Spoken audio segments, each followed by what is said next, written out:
Assalamualaikum warahmatullahi wabarakatuh. Kepada teman-teman semuanya, kita berjumpa di pagi ini.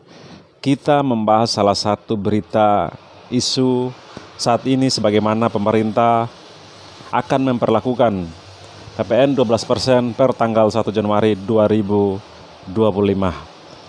Jadi PPN 12% ini disahkan inisiasi dari pemerintah Pak Joko Widodo yang telah ditetapkan sebagai undang-undang bahwa PPN 2025 dinaikkan 12%, dan semua partai menyepakati selain PKS yang menolak PPN 12% tersebut.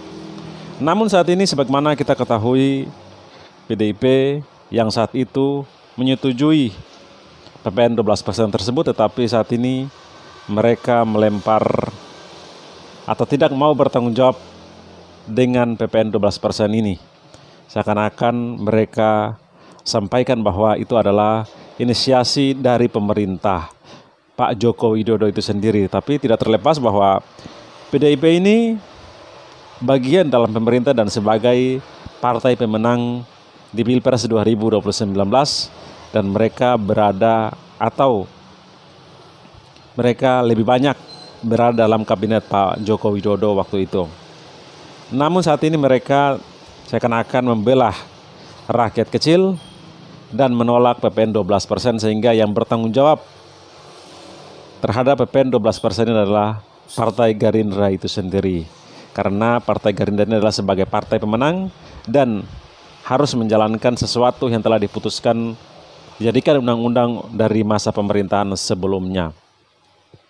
Mari kita bahas, itu adalah masalah politik antara para elit, tetapi mari kita melihat situasi ekonomi rakyat saat ini dengan dinaikkan PPN 12%.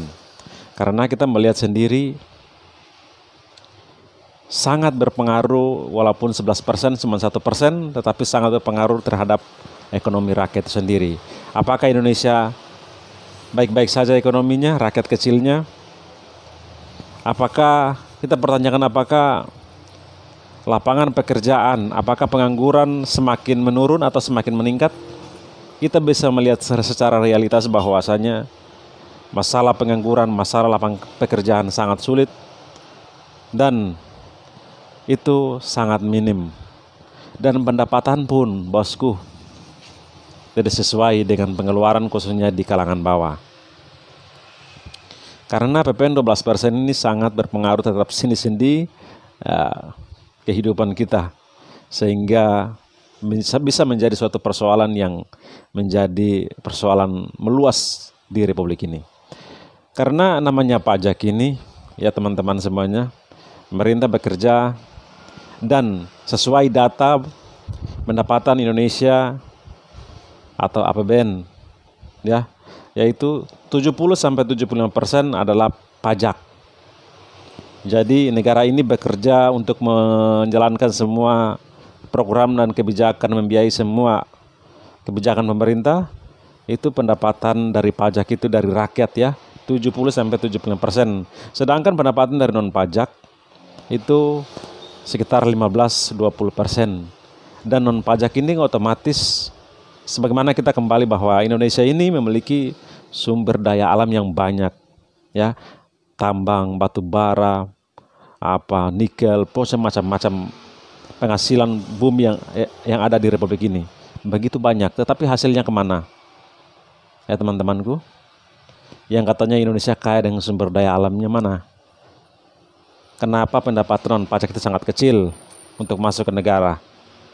Hanya 20% sampai 25%, sedangkan yang membiayai seluruh program dan kegiatan pemerintah ini, pajak dari rakyat itu 75-70%. Coba kalian pikirkan sendiri. Jadi ini adalah sesuatu, pajak dinaikkan ini adalah pemerintah meminta, ya, uang kepada rakyat, yang rakyat posisinya saat ini masalah pekerjaan sulit, pendapatan pun kecil. Kita bisa buat perbandingan di negara lain seperti di Singapura. Mereka PP-nya cuma 9%, ya, 9%. Tetapi bagaimana kehidupan mereka di sana?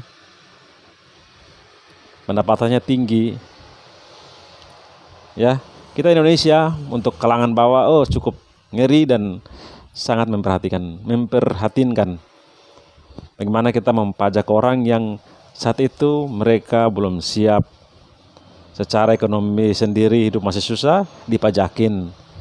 Dan suatu persoalan juga kenapa kita berpikir pajak ini untuk siapa, ya. Dan kadang-kadang kita malas juga dipajakin, dikorupsi.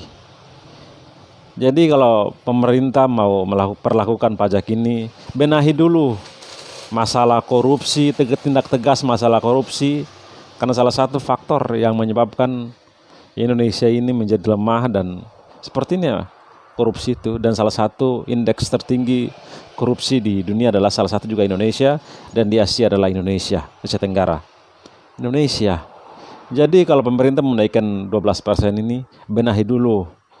Tindak korupsi menegas, birokrasinya diperbaiki sistemnya sehingga tidak terjadi korupsi-korupsi selanjutnya. Jangan sampai kita dipajakin rakyat untuk memperkaya diri sendiri, dikorupsikan. Sebenarnya kita lihat pejabat-pejabat para pajak-pajak ini. Mereka cek kehidupan mereka. Rumah, mobil, harta, macam-macam, jalan-jalan. Mereka tidak merasakan dampak dari kenaikan ini. Yang ada mereka mendapatkan keuntungan lebih banyak. Jadi ini sangat-sangat menyedihkan. Pemerintah boleh menaikkan pajak 20%, tetapi perbaiki dulu. Siapkan lapangan pekerjaan, naikkan gaji, ya, UMR setiap daerah, gaji-gaji, baru dinaikkan pajak 12%. Ini gaji standar tetap nggak naik dengan seimbang dengan PPN 12%, tetapi gaji di bawah itu, ya, kalian bisa seimbangkan sendiri. Gaji di bawah itu, sedangkan PPN-nya dinaik. Jadi nggak seimbang. Ini sama saja memeras rakyat yang saat itu rakyat masih susah, masih menjerit. Jadi siapkan lapangan pekerjaan, ya, naikkan gaji-gaji semua UMR di Republik ini, dan atur sistem sehingga tidak orang korupsi dan lain sebagainya, baru naikkan. Orang akan merasa bangga dan senang untuk memperbaiki negaranya sendiri. Tapi keadaan kayak gini kita minim dengan kepercayaan kepada pejabat-pejabat kita yang selalu korupsi dan lain sebagainya, ya akan jadi suatu persoalan yang bisa apalagi program Pak Prabowo Subianto, ya, itu banyak makan siang gratis, bangun IKN, macam-macam itu. Mau digerakkan seperti apa, sedangkan APBN masa pemerintahan itu banyak yang hilang, nggak tahu kemana. Jadi ini sangat kompleks, masalah nepotisme, masalah memperkaya sekelompok dan lain sebagainya itu sangat kompleks. Jadi kita bisa bandingkan negara-negara seperti di Arab Saudi, ya bosku, ya. Mereka pendapatan non pajak itu berarti hasil minyak bumi itu sangat besar, sehingga hampir 70% mereka menggerakkan roda pemerintahnya itu dari pendapatan non pajak seperti minyak bumi dan lain sebagainya. Tapi Indonesia salah satu sumber pendapatan yaitu pajak dari rakyat 70-75%. Terus yang mana? Yang katanya Indonesia kaya dengan sumber daya alam, mana yang kalian bisa andalkan? Jadi omong kosong semuanya. Sangat menyedihkan teman-temanku. Karena ini sangat berpengaruh. Mereka sampaikan pajak 12% ini hanya untuk barang-barang mewah yang dibeli oleh kalangan atas. Tapi itu sangat berpengaruh, bosku. Ketika orang-orang di kalangan atas ini membeli produk tersebut, ya, dengan harga yang mahal, otomatis dijualkan sesuai juga untuk mendapatkan keuntungan. Itu jadi omong kosong. Jadi pemerintah harus bertimbang kembali dengan PPN 12% ini, walaupun sudah dijadikan undang-undang oleh Pak Joko Widodo. Tetapi kan Presiden kan bisa mengeluarkan peraturan Presiden atau Perpu untuk menunda PPN 12%, atur dulu, sediakan lapangan pekerjaan yang luas, ya, Pak Prabowo, baru naikkan PPN 12%. Jadi namanya pajak, ya tarik sungguh menyedihkan. Teman-temanku, itu adalah aspirasi dari saya sebagai orang biasa yang hanya menyampaikan keresahan dan pandangan saya tentang PPN 12% tersebut. Terima kasih, salam akal sehat. Salam. Wassalamualaikum warahmatullahi wabarakatuh.